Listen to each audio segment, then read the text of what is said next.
Hello and welcome to PrepUp. जैसा कि आप जान सकते हैं, हमने लास्ट वीडियो में रिसर्च एप्टीट्यूड में हमने स्टैटिस्टिक्स शुरू किया था और ये उसी सीरीज का ये चौथा पार्ट है। और आज हम स्टैटिस्टिक्स का कुछ कंप्लीट कर देंगे ताकि ऐसा होगा कि जब आपका पेपर आने वाला होगा तो आपको कहीं नहीं जाना है, आपको बस जो वीडियोज हैं हमने दिए रिसर्च एप्टीट्यूड के वो ही देखनी है। इसमें लगभग हमने सब कुछ करा दिया है। एक और वीडियो आएगा जहाँ पे हम कुछ जनरल टर्म्स की बात करेंगे, कुछ जनरल कॉन्सेप्ट्स की बात करेंगे और फिर लगभग हमारा रिसर्च एप्टीट्यूड जितना भी हमने कराया है मुझे लगता है उतना ही सफिशिएंट है आपका।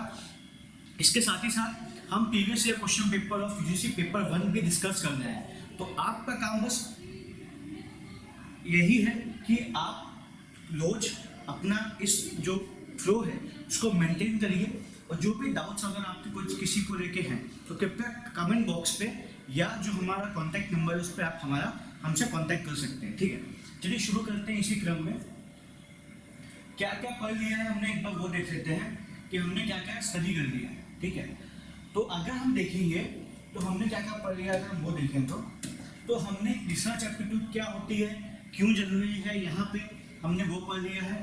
स्टैट्स क्यों जरूरी होते हैं रिसर्च में, हमने वो भी किया है। स्टैटिस्टिक्स क्या होता है, हमने वो भी किया है। फिर पॉपुलेशन सैंपल, ये सब टर्म्स क्या होते हैं कि क्या मतलब होता है, हमने वो भी पढ़ा है। और फिर हमने सैम्पलिंग मेथड्स भी पढ़े। ठीक है, हमने सैम्पलिंग मेथड्स भी कंप्लीट कर लिए हैं। ठीक है, सैम्पलिंग मेथड्स भी कंप्लीट किए हैं। ठीक है,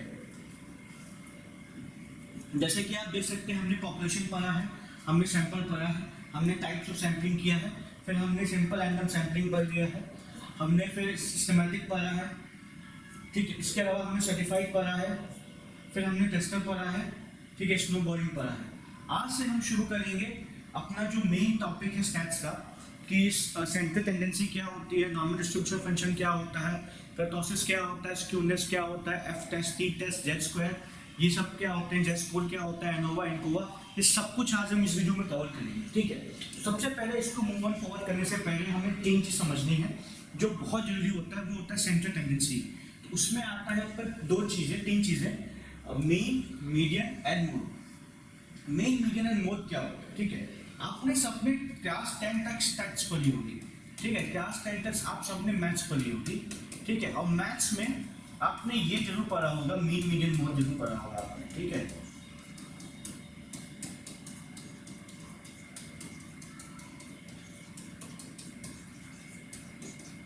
आपने ये सब चीज़ें बहुत अच्छे से पढ़ाई की होगी। ठीक है, तो आज इसको कुछ सा रिविजन हम समझते हैं कि क्या है, ताकि जो भी आगे कॉन्सेप्ट्स हैं, नॉर्मल डिस्ट्रीब्यूशन फंक्शन क्या होता है, टेस्ट रीजन, वो तभी आपको समझ में आएगा जब यहाँ से मेन कॉन्सेप्ट को समझोगे। ठीक है, तो सबसे पहले ये होता है, इसको हम इन तीनों को बोलते हैं मेजरमेंट ऑफ सेंट्रल टेंडेंसीज। ठीक है, मीन क्या होता है, मीन आपका एक सिंपल सा एक एवरेज होता है। अगर मैं बोलूँ तो मीन क्या है, मीन सिंपल सा आपका एक एवरेज है। ठीक है, वो आपका एवरेज को शो करता है। ठीक, जैसे कि फॉर एग्जांपल अगर आपके ये टर्म्स हैं, ठीक है, आपके नंबर है 7 3 4 1 7 6, तो ये आपके 6 नंबर है। अगर मुझे इनका मीन निकालना होगा तो मैं क्या करूँगा, इन सबको ऐड करूँगा और फिर इसको डिवीजन बाय 7 कर दूँगा। तो अगर हमारा कोई नंबर है x1 x2 x3 से लेके xn, तो मीन क्या हो जाएगा, ठीक है, मीन क्या हो जाएगा, summation of x from i to 1 से लेके n तक अपॉन नंबर ऑफ ऑब्जर्वेशंस। तो n आपका है नंबर ऑफ ऑब्जर्वेशंस और ये क्या है, ये आपका समेशन ऑफ ऑब्जर्वेशंस है, समेशन ऑफ ऑब्जर्वेशंस है, और ये क्या है आपका नंबर ऑफ ऑब्जर्वेशंस। ठीक है, आई होप आपको ये चीज़ समझ में आई होगी। मोड क्या शो करता है, मोड शो करता है कि सबसे कॉमन चीज़ क्या है, सबसे कॉमन चीज़ क्या है। ठीक है, तो जो सबसे मोस्ट कॉमन चीज़ होगी वो आपका मोड शो करता है। फिर मीडियन शो करता है, मीडियन आपका फ्रीक्वेंसी, मीडियन मोड को आप फ्रीक्वेंसी भी बोल सकते हो। ठीक है, मोड आपका फ्रीक्वेंसी भी शो कर सकता है। ठीक है, फ्रीक्वेंसी भी शो करता है। ठीक, फिर मीडियन क्या है, मीडियन अगर आपको किसी चीज़ को, अगर कोई डेटा सेट को, ठीक है, कोई डेटा सेट आपके पास दिया है, ठीक है, उस डेटा सेट को अगर आप किसी ऑर्डर में अरेंज करोगे, ठीक है, और फिर जब उसका आप सेंट्रल मेजरमेंट निकालोगे, सेंट्रल टेंडेंसी निकालोगे, तो उसको जो हम कहते हैं वो हम कहते हैं मीडियन। ठीक है, फॉर एग्जांपल आपके पास ये ऑब्जर्वेशंस है 7 7 6 4 3 1 तो इसमें से जो हम इसको फिर अरेंज करेंगे, ठीक है, फिर उसमें जो सबसे कॉमन इन दोनों का मिडिल के जो सम टर्म्स है और मिडिल के टर्म्स को ऐड करके उनका एवरेज निकालेंगे। तो ये देखिए आप 3 और 6 और 4 कॉमन है, इनको मिडिल टर्म है, फिर इसको 6 + 4/2, तो जो भी आंसर आएगा 5, ठीक है। जो 5 है वो आपका मीडियन है, ठीक है, जो 5 होगा वो आपका मीडियन होगा। तो आई होप ये थोड़ा सा रिविजन है आपके क्लास 10 के नोट्स का, 10th में जो हमने पढ़ा है। फिर से मैं बताता हूँ, एवरेज क्या है, मीन क्या है, मीन सिर्फ सिंपल सा एक एवरेज होता है, ठीक है। मोड क्या है, मोड आपका फ्रीक्वेंसी दिखाता है, ठीक है, फ्रीक्वेंसी दिखाता है। और मीडियन क्या है, मीडियन आपका मिडिल वैल्यू या एक टाइप ऑफ का, ये भी एक एवरेज ही होता है, लेकिन इसको अरेंज करने के बाद जब हम निकालते हैं तो वो आपका एवरेज होता है, ठीक है। अब आते हैं नॉर्मल डिस्ट्रीब्यूशन फंक्शन क्या होता है, ठीक है। देखो, जब हम सेंटर टेंडेंसी हमने निकाल ली और जब हम सेट्स में पढ़ते हैं, जब हम डेटा सेट पढ़ते हैं, तो हमारे पास 2 टाइप ऑफ डेटा होता है, ठीक है। 2 टाइप ऑफ डेटा होता है, या तो डिस्क्रीट होगा, ठीक है, या तो कंटिन्यूअस होगा, ठीक है, कंटिन्यूअस होगा। जैसे कि मैंने 2 रोटी खाई, तो जब मैं 2 रोटी खाऊंगा तो वो जो डेटा सेट होगा वो 2 होगा, ठीक है। आपने 4 खाई, किसी ने 6 खाई, किसी ने 1 ही खाई, तो ये जो आपका डेटा सेट है ये डिस्क्रीट है। लेकिन अगर मैं बोलूँ मैंने 5 दिन काम किया, या मैं बोलूँ कि मैं 4 दिन से काम कर रहा हूँ, तो 4 दिन से कर रहा हूँ, तो डे 1 से डे 4, तो ये कंटिन्यूअस डेटा हो गया, या आपकी एज जो हो गई वो कंटिन्यूअस है, ठीक है, वो आपका कंटिन्यूअस डेटा सेट है। तो 2 चीज़ आपको समझनी है, क्या कि डेटा सेट 2 टाइप के हो सकते हैं, डिस्क्रीट हो सकता है और कंटिन्यूअस हो सकता है, ठीक है, कंटिन्यूअस हो सकता है। तो 2 टाइप ऑफ डेटा सेट आपके हो सकते हैं। इसके अलावा हमें क्या समझना है, नॉर्मल डिस्ट्रीब्यूशन फंक्शन। तो नॉर्मल डिस्ट्रीब्यूशन फंक्शन क्या है कि जब आपके पास नंबर ऑफ डेटा सेट है, मतलब बहुत बड़ा डेटा सेट है, कंटिन्यूअस है, ठीक है, तब आपको कुछ उसको प्लॉट करना है। तो जब भी आप उन सबको प्लॉट करोगे तो वो एक ग्राफ में प्लॉट होगा, ऐसे जाके ऐसा कुछ ग्राफ बनेगा, ठीक। तो क्या है, एक बार डेफिनेशन को पढ़ लेते हैं। यहाँ पे डेफिनेशन क्या है, कंटिन्यूअस, जैसे मैंने बताया कि एक कंटिन्यूअस डेटा सेट होना चाहिए, सिमेट्रिक, ठीक, बेल शेप, जैसे कि आप देख सकते हैं कि ये पूरा एक बेल शेप बना रहा है, पूरा एक बेल शेप बना रहा है। डिस्ट्रीब्यूशन ऑफ वेरिएबल्स, आप वेरिएबल बोलो, डेटा सेट बोलो, एक ही चीज़ है, ठीक है। The shape and position of the curve depend on 2 variables, that is mean and standard deviation. Mean क्या होता है, अभी हमने पढ़ा, standard deviation is underscore of variance, ठीक है। वेरिएंस कैसे निकलता है, आई होप आपको ये पता होगा वेरिएंस कैसे निकलता है। जब हम ऑब्जर्वेशंस का स्क्वायर लेके जब उसको समीशन करते हैं तो हम वेरिएंस में आते हैं, ठीक है। फिर the larger of the deviation more disperse spread out and distribution is, ठीक है। जितना ज़्यादा आपका डेटा सेट डिस्पर्स्ड होगा, जितना आपका जैसे लार्जर होगा उतना वो और डिस्पर्स्ड होगा, ठीक है, उतना वो और डिस्पर्स्ड हो जाएगा, ठीक। The area under the curve is more important than the frequencies themselves when picture is y-axis होगा, तो ठीक है, इसको छोड़िए, इतना नहीं हमें जानना है। बस सिंपल से मैंने आपको बताया कि जब भी हमारा डेटा सेट कंटिन्यूअस होगा, सिमेट्रिक होगा, बेल शेप्ड होगा, और नॉर्मली डिस्ट्रीब्यूशन हम क्यों नहीं, क्योंकि नॉर्मल डिस्ट्रीब्यूशन गॉसियन डिस्ट्रीब्यूशन को भी कहते हैं, इसको गॉसियन भी कहते हैं, ठीक है, इसको गॉसियन भी डिस्ट्रीब्यूशन कहते हैं, ठीक है। ये क्यों हम कहते हैं, बिकॉज जब भी हमारा जो सबसे बड़ा डेटा सेट है वो बाइनोमियल जो है वो डिस्क्रीट है, ठीक है। तो जब हम डेटा सेट को, जब भी हम कोई डेटा सेट लेंगे वो हम नॉर्मल में ही मेजर करेंगे। क्यों, हम आपको डेटा सेट पे क्यों नहीं ले सकते, क्योंकि ये जो है ये आपका परफेक्ट सेंटर टेंडेंसी को शो करता है, ठीक है। ये जब जो परफेक्ट सेंटर टेंडेंसीज को शो करता है स्टैट्स में जब हम रिसर्च करते हैं, ठीक है, इसलिए ये डेटा सेट आपके लिए, ये डिस्ट्रीब्यूशन आपके लिए इम्पोर्टेंट है, ठीक है। फिर आते हैं क्या होता है, बस को देख लेते हैं। देखिए हमारा काम क्या है, हमारा काम है रिसर्च करना, हमारा काम है रिसर्च करना। तो अगर हम कोई रिसर्च कर रहे हैं, ठीक है, अगर हम कोई रिसर्च कर रहे हैं,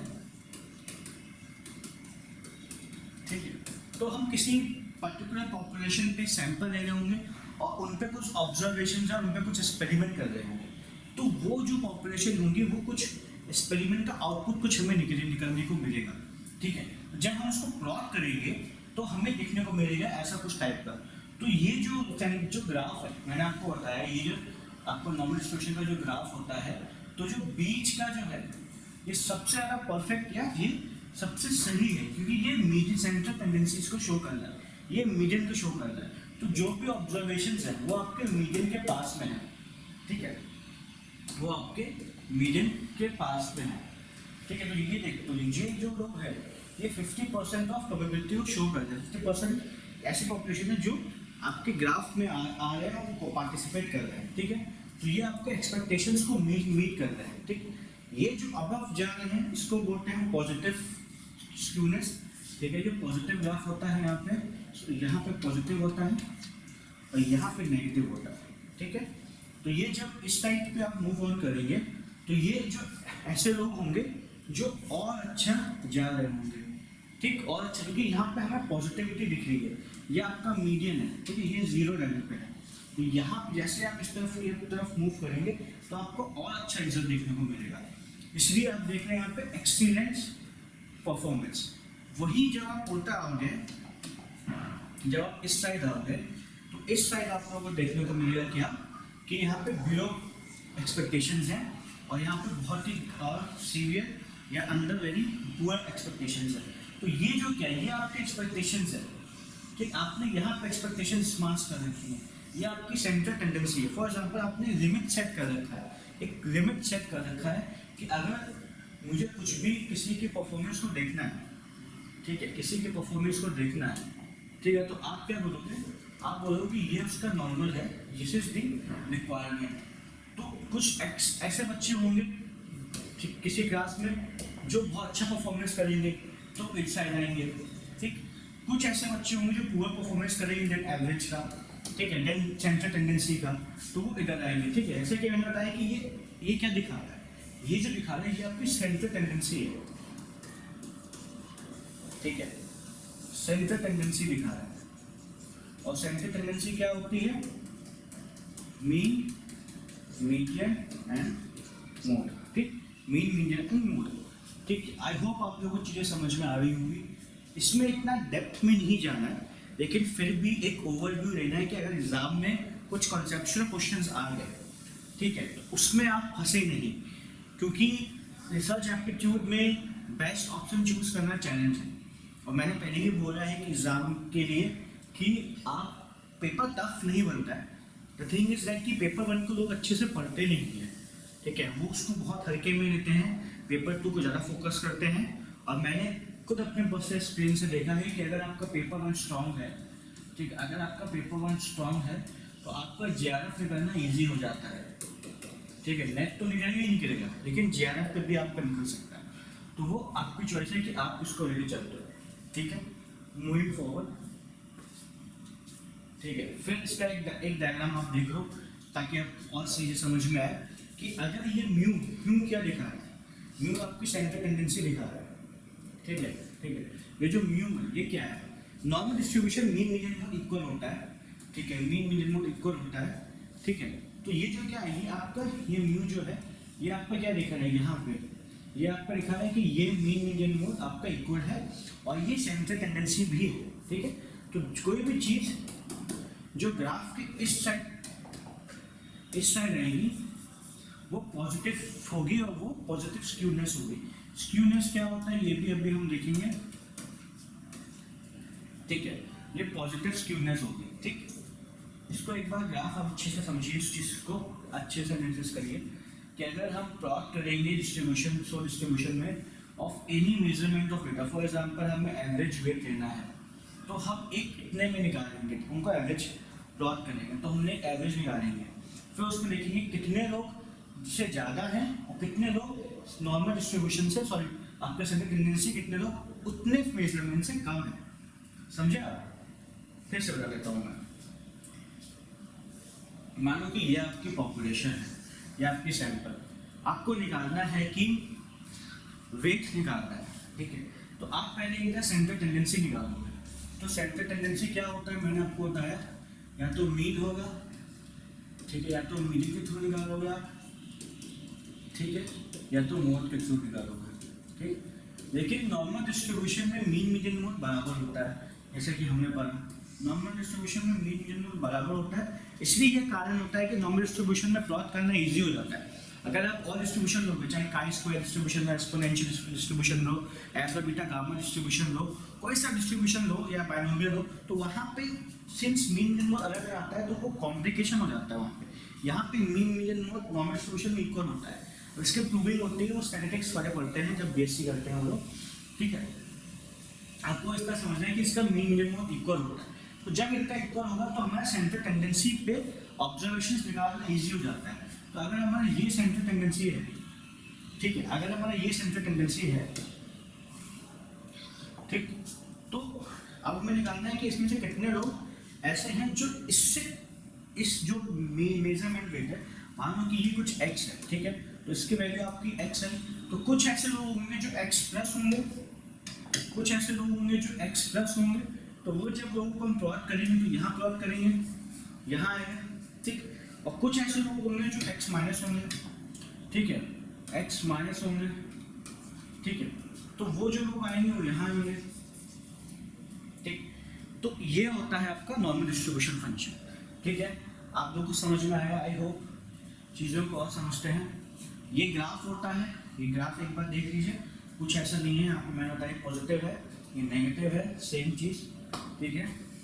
आगे बढ़ते हैं, एक ये रूल होता है 65 95 97, 95 97, ठीक है। तो ये रूल आप एक बार याद रखिए, एग्जाम में आता है, कभी कभी आ जाता है 65 68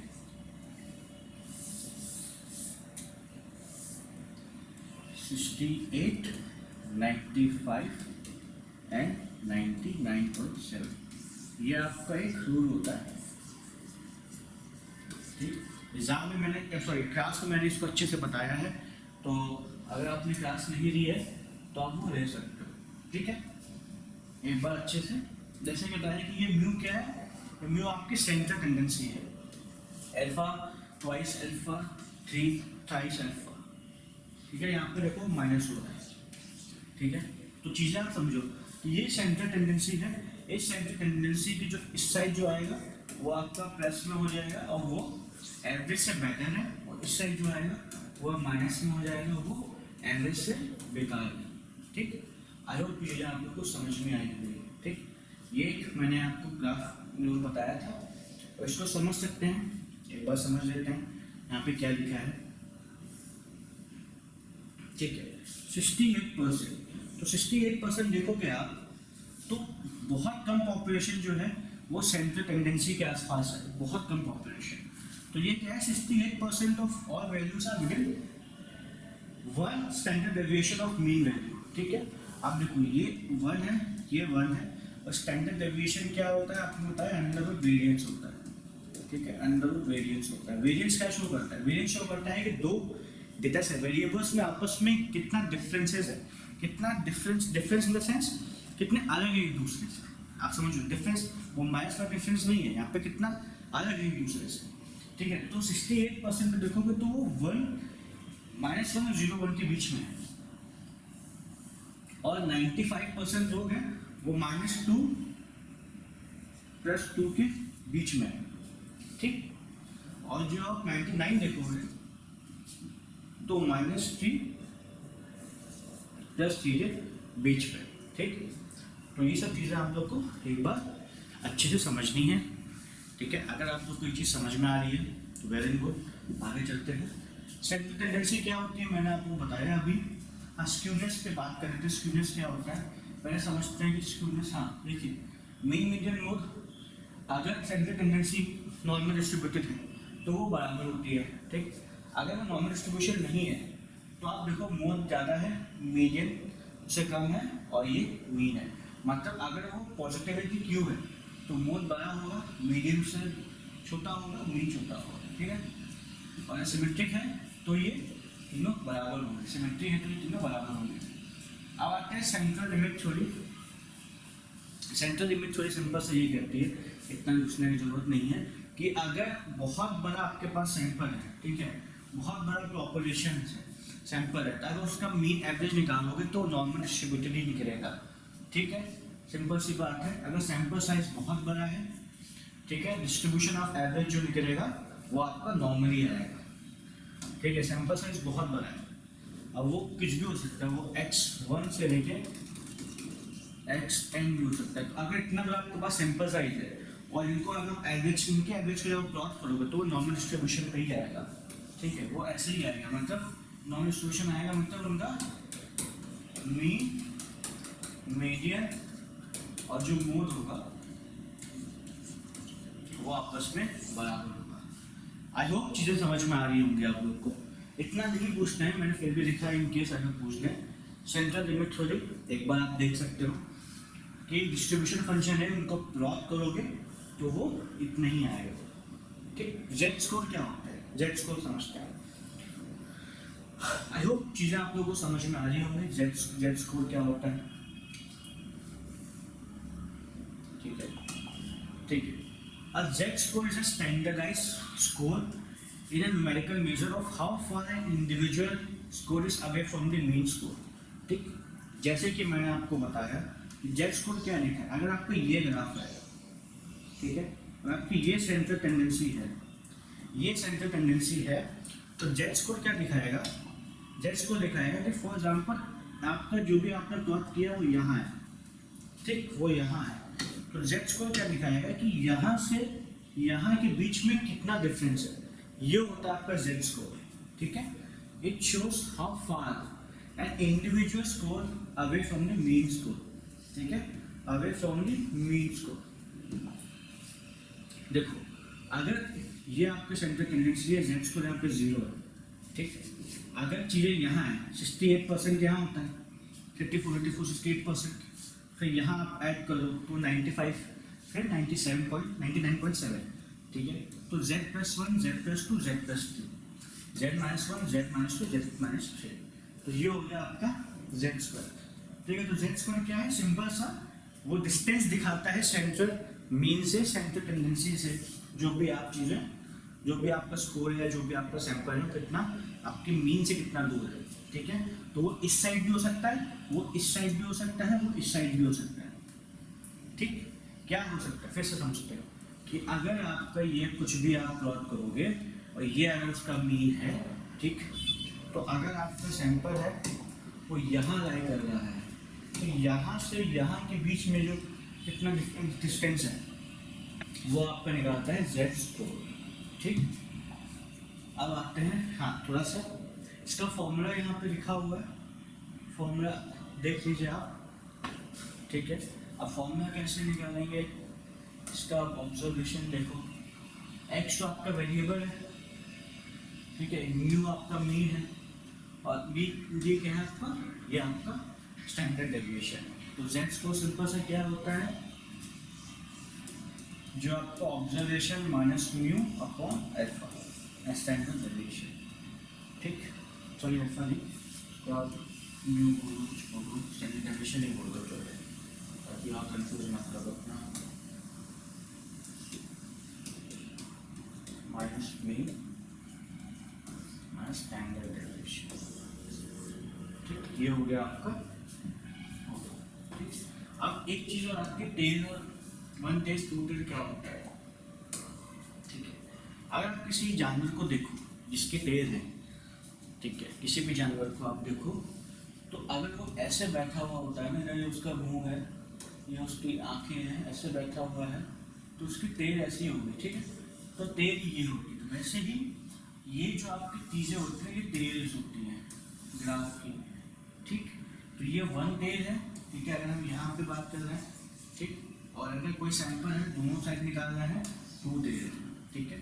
तो डिफरेंस समझते हैं, टेल डिफरेंस क्या होता है, एक सेकेंड, हाँ देखो, अगर हम सिर्फ 1 टेल निकाल रहे हैं तो हमें पता चलेगा कि कितना बड़ा है, कितना ज़्यादा है, सॉरी पॉजिटिव है, नेगेटिव है, कहाँ है, कितना फैला हुआ है, ठीक है, इंडिविजुअल बात करेंगे।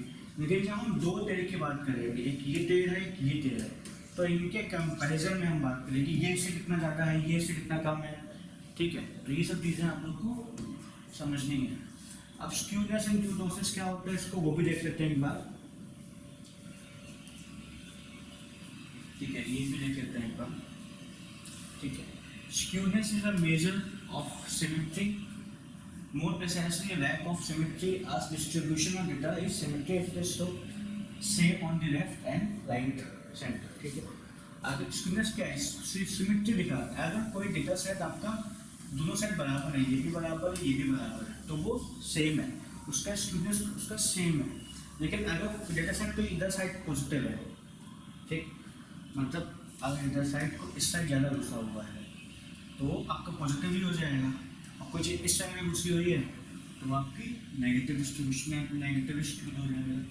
चीज़ आपको समझ में है, स्क्यूनेस स्प्रेड। कर्टोसिस क्या होता है, इधर measure whether the data are heavily tail right tail, ठीक है। यहाँ पे टेल का मतलब होता है, तो देखो इसमें तीन चीज़ें होती हैं, तो ये अगर आपका जाएगा तो ये पॉजिटिवली है, इधर जाएगा तो ये नॉर्मल है, इसके नीचे जाएगा तो ये नेगेटिव कर्टोसिस है। कैसे बता देते हैं इसको, ऐसे बनाते हैं, ठीक ठीक है। आगे ये आपका नॉर्मल डिस्ट्रीब्यूशन है, ठीक है, ये आपका नॉर्मल डिस्ट्रीब्यूशन है। अगर इसके ऊपर से जाएगा, ठीक है, अगर इसके ऊपर से जाएगा तो वो पॉजिटिवली कर्टोसिस हो गया, ठीक, और अगर इसके नीचे से जाएगा तो वो नेगेटिवली आपका कर्टोसिस हो गया, ठीक। सिमिलरली इधर ये आपका ग्राफ है, ठीक। अगर कोई चीज़, ये आपकी सेंट्रल टेंडेंसी होगी, अगर कोई चीज़ इस साइड ज़्यादा फैली हुई है, ठीक है, तो ये पॉजिटिवली स्क्यूड है, और कोई चीज़ अगर आपकी इस साइड ज़्यादा फैली हुई है, ठीक, तो वो आपकी नेगेटिव स्क्यूड। आई होप आप लोगों को चीज़ समझ में आ रही होगी, ठीक है। तो ये एक बार देख लेते हैं, तो इनके नाम दिए हुए हैं कि अगर वो पॉजिटिवली कर्टोसिस है, ठीक, अगर पॉजिटिव कर्टोसिस है तो उसको रैप्टोकर्टिक कहते हैं, नेगेटिव है तो उसको प्लाइटोकर्टिक कहते हैं। तो ये बहुत ज़रूरी है, एग्जाम में बहुत आता है, ठीक। और एक ये भी डायग्राम आप देख लीजिए, मैंने बताया था कि अगर पॉजिटिवली स्क्यूड है, ठीक है, तो मोर ज़्यादा होगा, मीन, ठीक है, और अगर नेगेटिव है तो आप देख सकते हैं, ठीक है, मोर देन होगा मीन देन मीडियन, ठीक। अब आते हैं टी टेस्ट क्या होता है, ठीक है। अब देखिए हमने सैंपल निकाले और सैंपल्स का हमें यूज करना है, अब उसका हमें रिजल्ट निकालना है, आज रिजल्ट निकालनी है, ठीक है।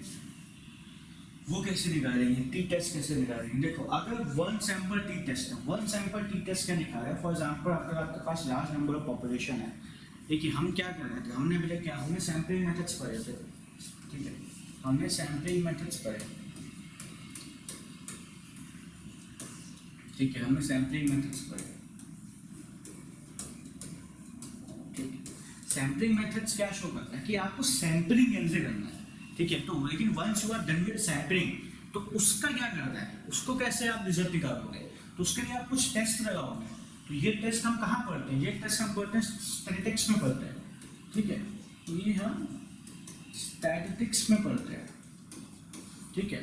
क्या, जब आपने सैम्पलिंग कर ली हो, जब आपने सैम्पलिंग मेथड निकाल दिया हो, तो मानो अगर आपके पास कोई ऐसा सैंपल है, ऐसा सैंपल है जहाँ पे आपको सिर्फ और सिर्फ उनके मीन का डिफरेंस निकालना है, मीन का डिफरेंस निकालना है, तो आप सिंपल सा one sample T test use करोगे, ठीक।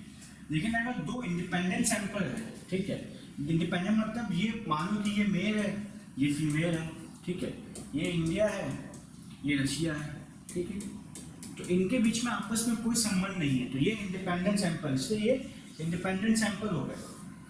तो यहाँ पे आपको इंडिपेंडेंट सैंपल टी टेस्ट आपको लगाना पड़ेगा।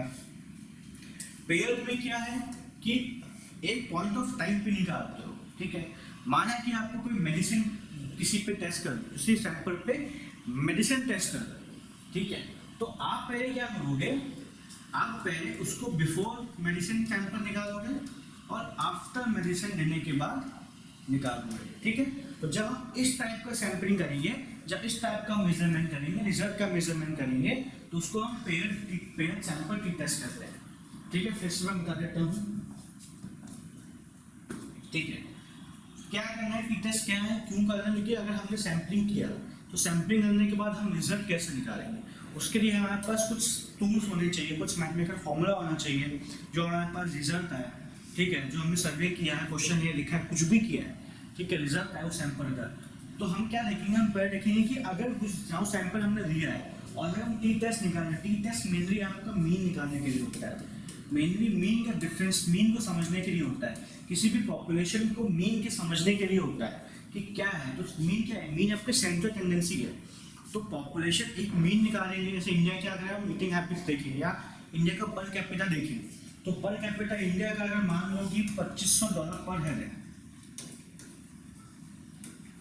$2500 पर हेड है, ठीक है, तो कुछ ऐसे लोग होंगे, तो ये हमने क्या निकाला, ये हमने मीन निकाल दिया इंडिया की पॉपुलेशन के इनकम का, फिर हमने क्या निकाला, फिर हम निकालेंगे कितने लोग इससे ज़्यादा हैं और कितने लोग इससे कम हैं, ठीक, हमें ये निकालना है, ठीक है, तो अगर देखिए हम देखिए निकालेंगे, समझेंगे इसे कि वो कैसे पॉपुलेशन है, ठीक है, तो ऐसा नहीं है कि अगर आपकी दो अलग अलग पॉपुलेशन, आप इंडिया और कोरिया की बात कर रहे हो पर कैपिटा इनकम की, ठीक है, पहले चलो ठीक है, सिंपल से है कि अगर सिर्फ इंडिया की बात कर रहे हैं, ठीक है, सिर्फ इंडिया की बात, इंडिया की पर कैपिटा इनकम की बात करें, तो वो कैसे निकालेंगे, उसको हमें समझना है, ठीक है, उसको हमें समझना है वो कैसे निकालेंगे, तो उसके निकालने के हम क्या करेंगे, हम one sample T test use करेंगे, तो वन सैंपल टी टेस्ट, क्योंकि एक ही सैंपल से हमें अपना ऑब्जर्वेशन रिजल्ट निकालना है, ठीक, ये बात आपको समझ में आई, होप आप लोग को चीजें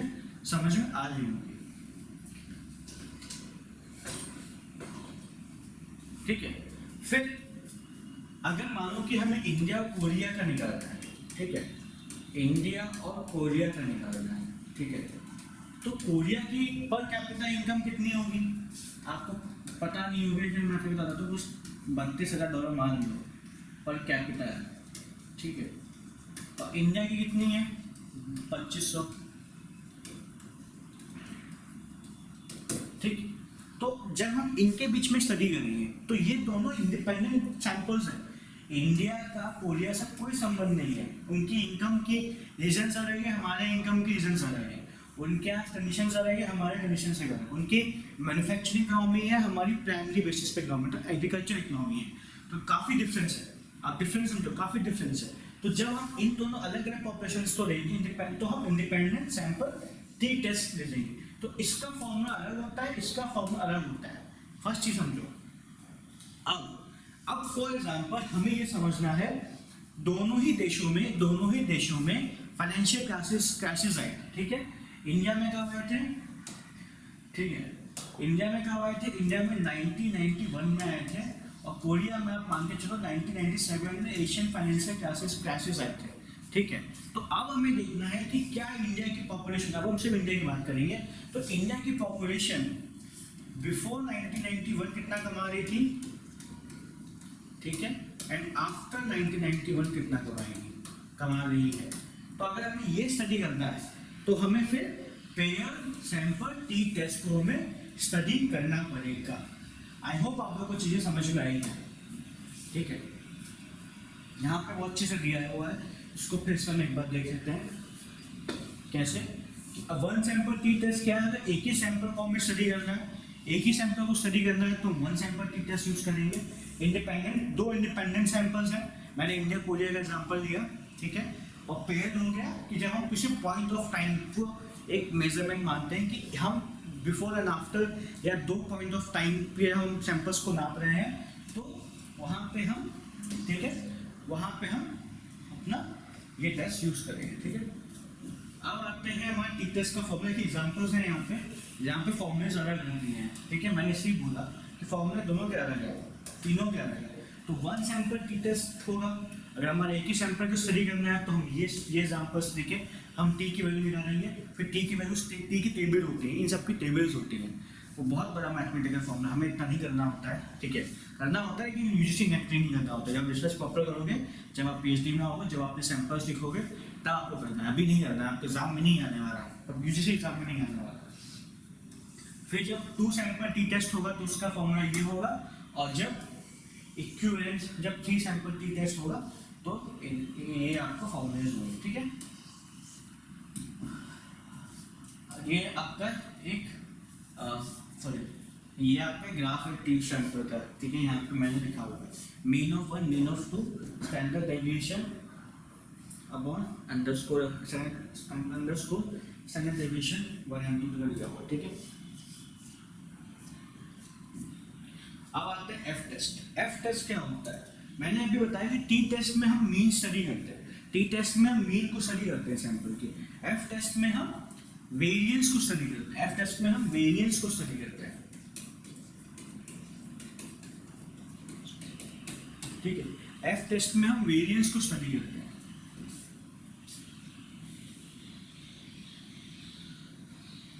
ठीक है। तो मानो कि अगर एफ टेस्ट में हमें स्टडी करना है तो क्या है F test? F test is employed to access the equality of variances of two population, ठीक है। अगर आपके पास दो पॉपुलेशन है, मानो कि एक पॉपुलेशन आपकी एक्स और एक पॉपुलेशन आपकी वाई है, तो इनका जो वेरिएंस है, ठीक है, इनको स्टडी करना है। किसको स्टडी करना है? वेरिएंस को। ये बेसिक चीज़ें आपको याद होनी चाहिए, ठीक है, पता होना चाहिए। कॉन्सेप्ट्स यही बनेंगे, क्वेश्चंस भी आपके यही बने। अगर आपके यहाँ से क्वेश्चंस खराब हो गए, अगर आपके यहाँ से क्वेश्चंस खराब हो गए तो फिर दिक्कत हो जाएगी, ठीक है। It is also referred as variance ratio test as determines the ratio of variances. तो अगर पूछ दिया गया है कि वेरिएंस रेशियो टेस्ट कौन सा होता है, ठीक है। अगर आपको सिंपल एग्जाम में पूछ दिया जाए, ठीक है, चलो यही पे मैं पूछ देता हूँ, वेरिएंस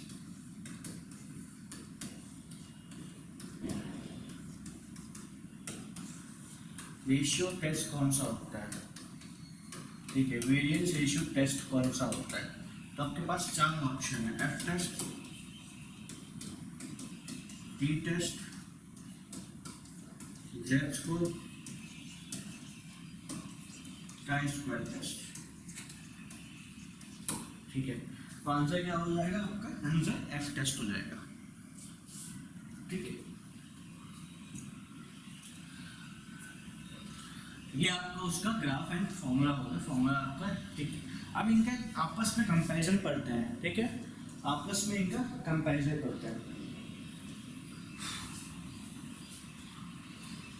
तो अगर हमें आपस में कंपैरिजन करना है तो हमें कैसे देखना है? देखिए जेड स्कोर मैंने बताया, जेड स्कोर क्या दिखाता है कि अगर दो पॉपुलेशन या दो सैंपल्स है, या आपका जो मीन है और जो आपको ऑब्जर्वेशन आ रहा है उनके बीच में आपस में कितना डिफरेंस है, तो वो जेड स्कोर दिखाता है। जेड स्कोर आपका जेड टेस्ट से एसोसिएटेड होता है, और यहाँ पे ये आप देखना है कि एन की पॉपुलेशन 30 से ज़्यादा है।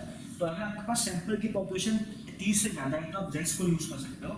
यहाँ पे क्या क्या इन्फॉर्मेशन आपको दिया होगा, स्टैंडर्ड डेविएशन दिया होगा, पॉपुलेशन दिया होगा, नॉर्मल डिस्ट्रीब्यूशन फंक्शन में होता है।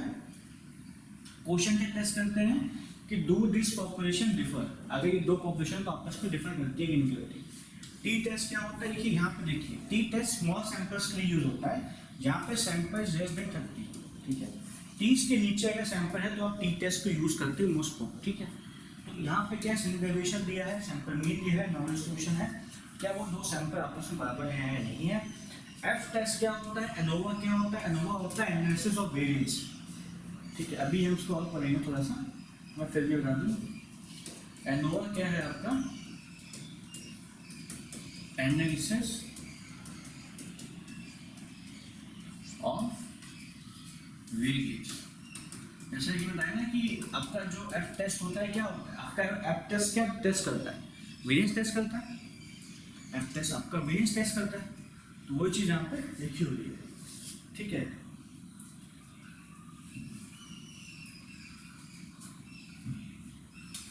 तो एफ टेस्ट आपका वेरिएंस टेस्ट करता है, ठीक है।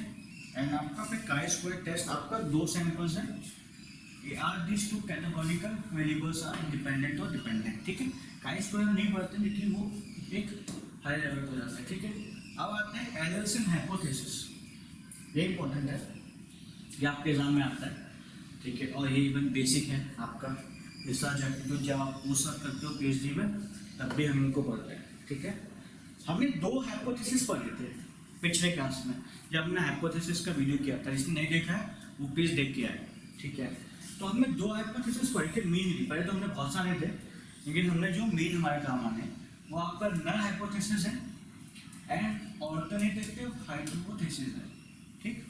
आपके 2 हाइपोथेसिस हैं, आई होप आप लोगों को चीज़ें समझ में आ रही होंगी। दो हाइपोथेसिस है, उसको मैं और अच्छे कलर से लिख सकता हूँ ताकि आप लोग को इतना आएगा। ठीक है, या तो आपका नल हाइपोथेसिस होता है या आपका ऑल्टरनेटिव हाइपोथेसिस होता है।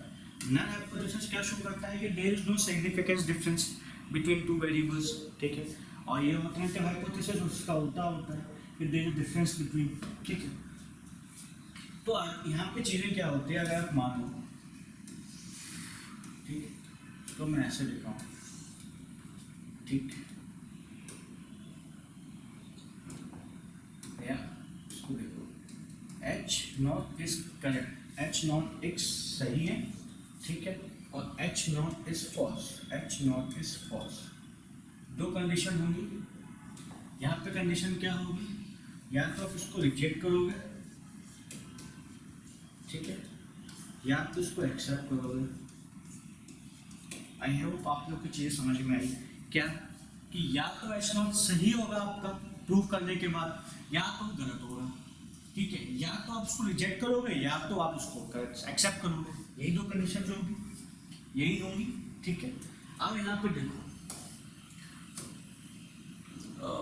मैं ये हो गया, ये रिजेक्ट है, ठीक है, हाँ, चलो ये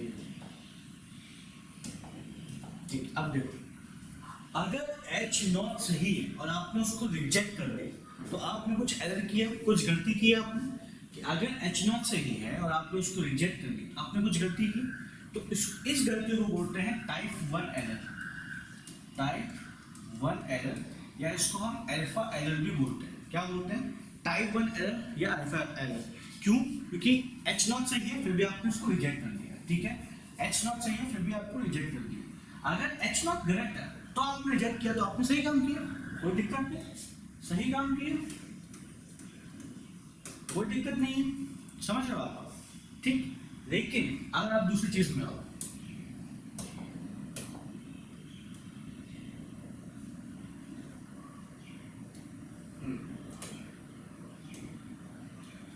लेकिन आप देखो, अब एच नॉट आपका सही है और आपने उसको एक्सेप्ट कर लिया, सही है, एक्सेप्ट कर लिया, कोई गलती, बिल्कुल एकदम सही बात है, करनी ही चाहिए आपको, उसमें कोई गलती नहीं की आपने। लेकिन अगर एच नॉट आपका गलत है और आपने उसको एक्सेप्ट कर लिया, तो ये आपका टाइप 2 एरर हो गया, टाइप 2 एरर, या उसको बीटा एरर भी आप बोल सकते हो, ठीक है। तो ये चीज़ है, यहीं पे इसको हमने समझा रखा है, ठीक है। फिर से मैं बताऊँ, फिर से बताऊँ क्या, फिर से आ जाता हूँ आप लोगों के लिए, ठीक।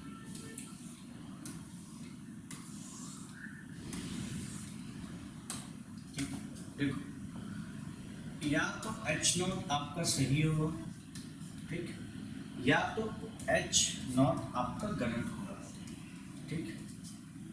वही चीज समझे आप लोग, या तो आप उसको एक्सेप्ट करोगे, सॉरी, या तो उसको रिजेक्ट करोगे, यहाँ पे सॉरी, अरे यार इसे लाना पड़ेगा क्या,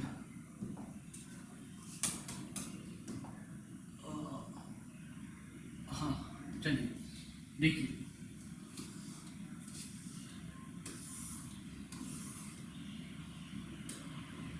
या तो आपका एच नॉट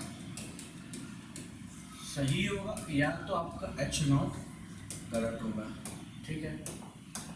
या तो आप उसको रिजेक्ट करोगे, क्योंकि हमें एच नॉट रिजेक्ट करना है, क्यों करना होता है कि भैया हमें सिग्निफिकेंस लेवल निकालना ही है, ठीक है। या तो आप उसको एक्सेप्ट करोगे, ठीक, या तो एक्सेप्ट करोगे। तो दोनों ही केसेस में अगर आप देखो, ये लेते हैं, हाँ, अगर एच नॉट सही है और आपने उसको रिजेक्ट कर दिया तो ये आपकी टाइप 1 एरर होगी, ठीक है। क्या होगी, टाइप 1 एरर, इसको याद रखिए, कंफ्यूज नहीं होना है, यह अल्फा एरर, ठीक है। और अगर एच नॉट सही है उसको गलत है, उसको रिजेक्ट कर दिया तो एकदम सही काम किया आपने, ठीक। अगर एच नॉट सही है उसको एक्सेप्ट कर लिया तो सही बात है, ठीक है। और अगर एच नॉट गलत है और उसको एक्सेप्ट कर लिया, ये आपकी टाइप 2 एरर हो गई, टाइप 2 एरर हो गई, या इसको बीटा एरर भी कहते हैं। गलत मत कर लेना कि इसको आप टाइप 1 बना दो, इसको आप टाइप 2 बना दो, ये गलतियाँ कर लेते हैं बच्चे। ये गलती में ना ग्राफ बना रहना, 2 सेकंड में बनता है ग्राफ, ठीक है। यहाँ पे आगे लिख लेना रिसर्च एप्टीट्यूड, समझ लेना रिसर्च एप्टीट्यूड, और यहाँ पे या तो सही है तो गलत, ठीक, ताकि आपका ग्राफ बन जाएगा। कोई इसमें जल्दबाजी नहीं करना, ठीक है। अब आते हैं एनोवा में, ठीक है, last slide of the discuss. ANOVA मैंने बता दिया आप लोग को क्या होता है, analysis of variance F test में होता है। एनोवा में क्या होता है, analysis of covariance, analysis of covariance, ठीक है, एनालिसिस ऑफ कोवेरिएंस, ठीक, एनालिसिस ऑफ कोवेरिएंस। यहाँ पे कोवेरिएंस को देखते हैं, और यहाँ पे एक डिपेंडेंट वेरिएबल होता है, और यहाँ पे भी एक डिपेंडेंट वेरिएबल। तो जब भी हम ए से बात करेंगे तो one dependent variable, one dependent variable, dependent, ठीक है। फिर मेनोवा क्या होता है, जब आपके पास दो या दो से ज्यादा डिपेंडेंट वेरिएबल, दो या दो से ज्यादा डिपेंडेंट वेरिएबल्स हो आपके सैंपल्स में, ठीक है, और आपके पास नो वेरिएंट, तो यहाँ पे भी एनालिसिस ऑफ वेरिएंस ही कर रहे हैं मेनोवा में, और यहाँ पे एनालिसिस ऑफ कोवेरिएंस ही कर रहा है। तो यहाँ पे दो से ज्यादा वेरिएबल, दो से ज्यादा वेरिएबल, यहाँ पे वेरिएंट्स होंगे, यहाँ पे नो वेरिएंट्स होंगे, यहाँ पे वेरिएंस कर रहे हैं, यहाँ पे कोवेरिएंस कर रहे हैं, ठीक है। आप लोग समझ में आया, covariance covariance, variance covariance, one dependent, two से अलग, टू से अलग, ठीक है, ठीक है। इसी के साथ खत्म होता है हमारा स्टैट्स का क्वेश्चन रिसर्च एप्टीट्यूड में। आई होप आप लोग को चीज़ें समझ में आई होगी, काफ़ी अच्छे से मैंने समझाया है, कुछ भी गलतबाजी नहीं की है। और अब आपके पास आपको तय करना है कि इसको आप कैसे देखना है, ठीक है। इजी है, कोई टफ नहीं है। फिर भी अगर आपको कोई प्रॉब्लम हो रही है, ठीक है, तो आप अभी भी हमारा कोर्स ज्वाइन कर सकते हो, और कोर्स आपको बहुत ही मिनिमम प्राइस में मिलेगा, ठीक है। कोर्स शुरू होने से पहले जब हमने कोर्स लॉन्च किया तो ये 499 में था, ठीक है, ये भी 499 में था, ठीक है, और ये 998 में था। लेकिन सिंस हमारे पास अच्छे नंबर ऑफ स्टूडेंट्स आ गए हैं और हम काफ़ी अच्छा से जा रहे हैं, तो अब सिंस फिर भी बच्चों के डाउट्स आ रहे हैं कि उनमें से बहुत से बच्चे ऐसे हैं जो अभी ज्वाइन करना चाहते हैं, तो जिनको अभी ज्वाइन करना है अभी भी वो ज्वाइन कर सकते हैं, उनको कुछ नहीं करना है, उसको उनको इस नंबर पे मैसेज करना है। किस नंबर पे मैसेज करना है, 7042182170, ठीक, इस नंबर पे मैसेज करना है, या वो पेपर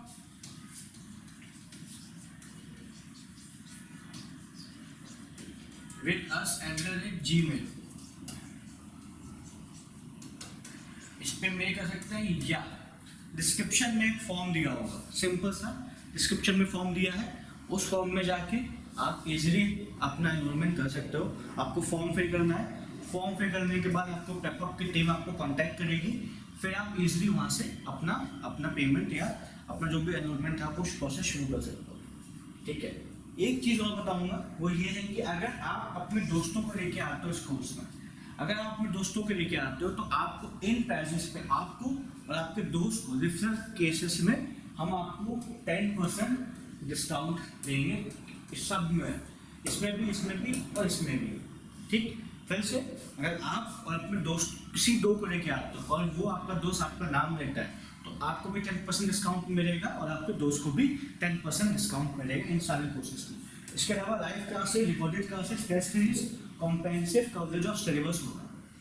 कोई टेंशन करने की बात नहीं है, जो बच्चे नहीं ले पा रहे हैं उनके लिए हम ऑनलाइन फ्री क्लासेस लेके आ रहे हैं, ठीक है, और वो चाहें तो वहाँ यहाँ से भी अपनी तैयारी शुरू कर सकते हैं, ठीक है।